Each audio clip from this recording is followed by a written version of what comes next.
অনেক পানিবাহিত রোগ পাচ্ছি, বিশেষ করে এই স্কিন ডিজিজগুলোই বেশি পাচ্ছি। কিছু পেশেন্ট পাচ্ছি স্কিন ডিজিজের বাইরে ডায়রিয়াজনিত কিছু পেশেন্ট পাচ্ছি। এখন স্কিন ডিজিজের মধ্যে মেইনলি দেখা যাচ্ছে কি আমাদের এসকিবিজের সংখ্যা অনেক বেশি। আর অনেকের একজিমা, যাদের আগে থেকে ছিল একজিমাটা বাড়ছে বা নতুন করে একজিমা হয়েছে। আর অনেক সময় অনেকের আছে কন্ট্যাক্ট ডার্মাটাইটিস হয়েছে, পানির সাথে লেগে বা দূষিত পানির সাথে লেগে, এগুলোকে আমরা কন্ট্যাক্ট ডার্মাটাইটিস বলি। কন্ট্যাক্ট ডার্মাটাইটিস অনেকেরই হয়েছে। তারপর অনেকের সেলুলাইটিস হয়েছে। স্কিন ডিজিজগুলো অনেক অনেক পাচ্ছি। আর এই পানিবাহিত রোগ মূলত এগুলোই। আর অনেকের আবার দেখা যাচ্ছে কি একটু পাতলা পায়খানা হচ্ছে, পাতলা পায়খানা ডায়রিয়া এগুলো হইতেছে। এগুলো মনে করতেছি আমরা পানিবাহিত রোগের কারণে হচ্ছে, যেহেতু বিশুদ্ধ পানির অভাব হয়েছে। এই কয়দিন এলাকা ডুবে ছিল, বিশুদ্ধ পানির অভাব ছিল, সেই কারণে এই ডায়রিয়ার মতো প্রকোপ ওভাবে প্রকোপ হয় নাই, কিন্তু আমরা কিছু কিছু পেশেন্ট পাইছি।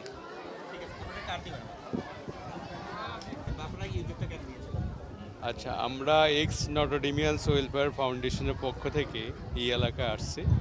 তো এক্স নটোডেমিয়ান ওয়েলফেয়ার ফাউন্ডেশন হলো নর্ডেম কলেজের যারা প্রাক্তন ছাত্র, তাদের মাধ্যমে এই সংগঠন। তো এই সংগঠনের ব্যানারে সারা দেশে যারা প্রান্তিক মানুষ, বঞ্চিত মানুষ, এদের জন্য বিভিন্ন রকম কাজ করে থাকে। যেমন আপনার চিকিৎসা সংক্রান্ত কাজ, তারপরে হলো লবণাক্ত পানির সংকটে অনেকে ভুগতেছে সেই কাজগুলা, প্লাস বিভিন্ন সময় ঘূর্ণিঝড়ে যারা ক্ষতিগ্রস্ত হয় তাদের কাজ। তো আমরা বিভিন্ন প্রকার কাজের সঙ্গে চিকিৎসা সংক্রান্ত কাজগুলো সবচেয়ে বেশি করে থাকি।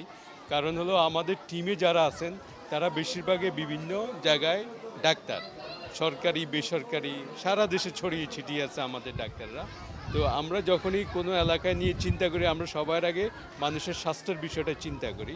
তো যখনই এই এলাকায় বন্যা শুরু হলো, বিশেষ করে এই যে বাঁশখালী, এটা তো সমুদ্রের ঢালে এবং নিচু এলাকা, আমরা এসে যেটা দেখলাম বা পত্রিকাতে আগে দেখেছি, টেলিভিশনে দেখেছি যে এই এলাকা সবার আগে ডুবে গেছে এবং এই এলাকার মানুষ সবচেয়ে বেশি ক্ষতিগ্রস্ত। তখন আমরা চিন্তা করলাম যে এদের জন্য শুধু খাদ্য সহায়তা না, আমাদের যেহেতু সুবিধা আছে, অ্যাক্সেস আছে, আমরা সেই কারণে চিকিৎসা সেবাটা এদের সঙ্গে যুক্ত করলাম। তো আমরা চিকিৎসা করতে সেখানে যেরকম রুগী দেখলাম, বন্যার কারণে দেখা যাচ্ছে যে চর্মরোগের বিষয়টা বেড়ে গেছে, অনেকের কলেরিয়া ডায়রিয়া হচ্ছে, বিশেষ করে যাদের আগের সমস্যাগুলো ছিল যেমন বাত ব্যথা, ডায়াবেটিস, হৃদরোগ, এই সমস্যাগুলোও তাদের এই বন্যার পর বেড়ে গেছে। তো আমরা আজকে প্রায় এখানে 6 শতাধিক রুগীকে ইতিমধ্যে আমরা সেবা প্রদান করেছি। তো তাদের মধ্যে এই যেমন চট্টগ্রাম থেকে সর্বমোট 11 জন ডক্টর এখানে আজকে এই সেবাটা প্রদান করতেছি। আপনি দেখতে পাচ্ছেন সকাল থেকে এরকম কিন্তু লম্বা লাইন, সকালে আরও বেশি ছিল, এখনও অনেক লম্বা লাইন। আমরা জানি না যে আমরা কখন শেষ করে যাব, কারণ আজকে আমরা ঢাকা ফেরার উদ্দেশ্য। তো এইখানে আমাদের ডক্টররা প্রথমে পেশেন্টদেরকে দেখতেছেন, দেখে ওনারা প্রেসক্রাইব করতেছেন।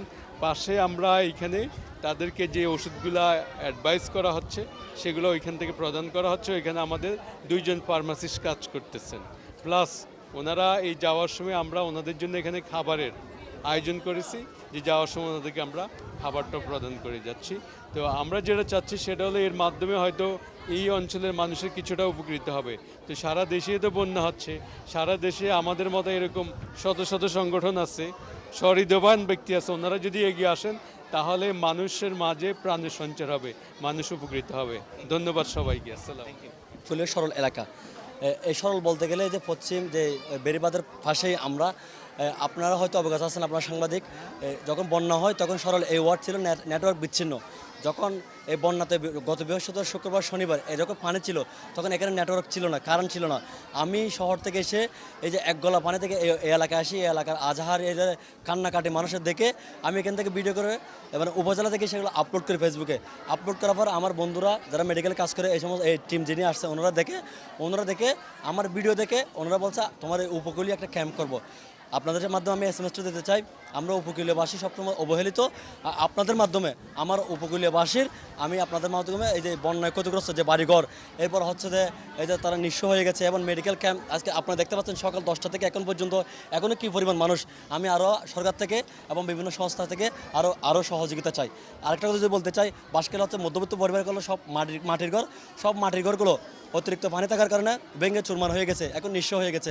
আপনারা জানেন, যদি আপনাদের মাধ্যমে আমি বিভিন্ন সংস্থা এবং সরকার থেকে আমার পশ্চিম উপকূলীয় বাঁশখালীর জন্য আপনাদের মাধ্যমে আমি সহযোগিতা চাচ্ছি।